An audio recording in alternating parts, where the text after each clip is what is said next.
Seperti biasa, saya akan mengingatkan kembali untuk silinder piston harus memiliki lubang antara ujung dan ujungnya. Juga untuk silinder katup harus memiliki 3 lubang. 2 lubang harus sejajar sebagaimana silinder piston dan lubang yang satunya harus berada di posisi agak ke pinggir sedikit, Pak. Atau misalnya di belakang sini juga tidak masalah. Namun yang terpenting dari silinder katup ini, bagian ujung di antara 2 lubangnya harus ada lebihnya, Pak. Seperti ini. Apa yang dimaksud? Ini berfungsi untuk memberikan celah gerakan bolak-baliknya kepala katup pada lubang ini. Caranya kita hubungkan 4 lubang antara 2 silinder ini seperti ini, Pak. Tapi ingat, Pak, hubungan antara 4 lubang ini tidak boleh ada yang bocor ya. Untuk mengatasi kebocoran tersebut, kita bisa gunakan 3 cara. 1. Menggunakan lem power glue. 2. Menggunakan lem plastik steel. 3. Menggunakan pengelasan. Tapi di sini saya menggunakan lem power glue saja ya, Pak. Kita teteskan seperti ini. Nah, untuk menghubungkan 4 lubang ini ada 2 pilihan juga. Kita bisa menghubungkan lubang ini secara langsung atau bisa menggunakan 2 pipa kecil. Untuk pipanya saya menggunakan bekas antena radio. Ukuran potongannya ya jangan terlalu panjang-panjang amat, Pak. Sederhana saja. Lalu kita masukkan 2 pipa ini ke 4 lubangnya. Lalu kita teteskan lem, tapi saya akan menambahkan taburan debu pada lemnya supaya lebih kuat.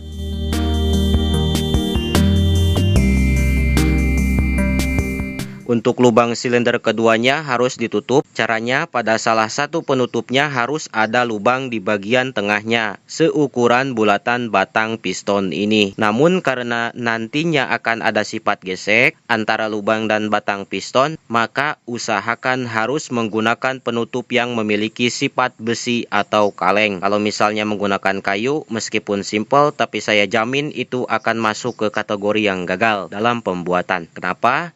Karena antara sifat besi dan kayu ketika terkena uap panas akan menghasilkan gesekan yang kesat dan sulitnya piston untuk bergerak bolak-balik. Sedangkan batang piston harus benar-benar licin pada lubang penutup tersebut. Maka dari itu di sini saya akan menggunakan mur, tapi murnya yang kayak ada topinya gitu, Pak. Jadi ini kan masih longgar, Pak ya. Supaya pas seperti biasa saya akan menggunakan mur kecil yang sudah dikikir-kikir. Set gitu kan. Untuk deratan pada bagian dalam murnya kita gosok menggunakan kikir bulat supaya batang pistonnya pas dan licin. Kalau misalnya sudah pas, gak perlu digosok juga, Pak. Lalu kita masukkan mur kecil ini ke lubang mur yang besarnya dan dipasang ke silinder dengan posisi batang piston menonjol dengan catatan gerakan batang pistonnya tidak boleh kesat dan harus sempurna gesekannya. Artinya lubang penutupnya harus benar-benar di tengah. Jangan sampai seperti ini, Pak. Selanjutnya kita lem.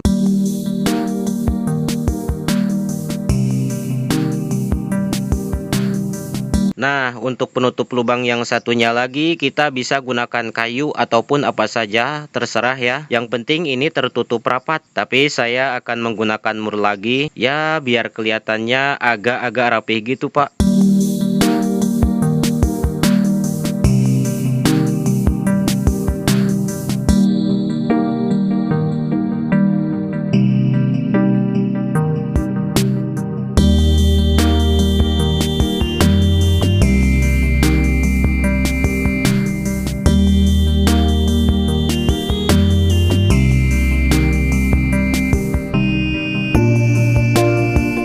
Jadi caranya seperti ini. Ketika katup berada di sini, maka otomatis akan membuka lubang yang bagian ini dan menutup lubang bagian ini. Itulah sebabnya kenapa katupnya harus memiliki 2 kepala. Dan uap masuk ke pipa ini lalu mendorong piston dan membuang uap melalui lubang ini pada dorongan piston tersebut.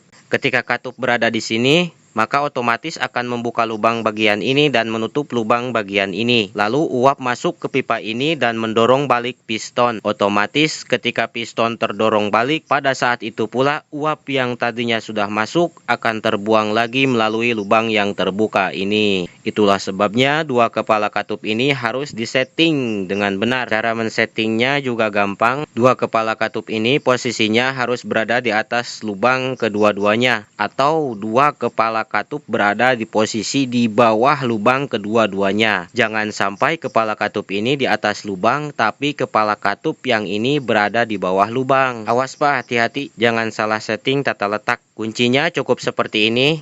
Dua kepala katup di atas dua lubang, atau dua kepala katup di bawah dua lubang.